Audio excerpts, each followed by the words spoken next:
السلام علیکم ورحمۃ اللہ وبرکاتہ۔ دارالعلوم دیوبند کے محتمم حضرت قاری طیب صاحب رحمۃ اللہ علیہ فرماتے ہیں کہ جب کوئی مصیبت اور پریشانی آئے تو سب سے پہلے یہ دیکھو کہ وہ مصیبت دین پر آئی ہے یا دنیا پر آئی۔ اگر اس مصیبت سے دین محفوظ ہے، دین کے اوپر کوئی آنچ نہیں ہے، تو الحمدللہ اللہ کا شکر ادا کرو اور خوش ہو جاؤ۔ لیکن اگر دنیا پر ہے تو پریشان ہونے کی ضرورت نہیں، گھبرانے کی ضرورت نہیں، اس لیے کہ دین جو ہے ہمیشہ باقی رہنے والی چیز ہے، اس کی بقا ضروری ہے، دنیا کے لیے بھی اور ہماری آخرت کے لیے بھی۔ اور رہی بات دنیا پر اگر مصیبت آئی ہے تو پریشان ہونے کی ضرورت نہیں۔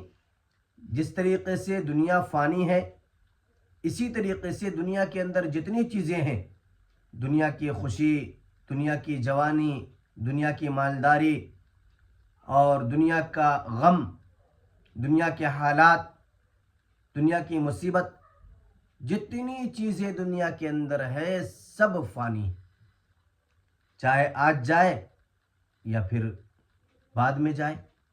یہ بات تو طے ہے کہ اس کو فنا لازم ہے، تو پریشان ہونے کی ضرورت نہیں۔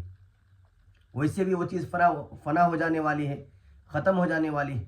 یہاں کی ہر چیز عارضی ہے، کسی چیز کو دوام نہیں ہے، کوئی بھی چیز یہاں ہمیشہ رہنے والی نہیں ہے، یہاں تک کہ انسان بھی ہمیشہ رہنے والا نہیں، چے جائے کہ دوسری چیزیں۔ تو جو چیز جو ہے فانی ہے اور تمام چیزوں کو فنا ہونا ہے، تو انہی چیزوں میں سے ایک غم بھی ہے، انہی چیزوں میں سے ایک مصیبت بھی ہے، انہی چیزوں میں سے غریبی بھی ہے، انہی چیزوں میں سے خوشی بھی ہے، تمام چیزیں اسی میں شامل ہے، تو پریشان ہونے کی ضرورت نہیں ہے۔ ہاں اتنی بات ضرور ہے کہ اگر دنیا پر بھی مصیبت آئے تو اللہ کے سامنے ہاتھ اٹھائیں دعا کے لیے، اللہ سے کہیں، اللہ سے فریاد کریں، اللہ سے التجا کریں کہ اللہ تعالیٰ دنیا اور آخرت دونوں سنوار دے ہماری۔ السلام علیکم ورحمۃ اللہ وبرکاتہ۔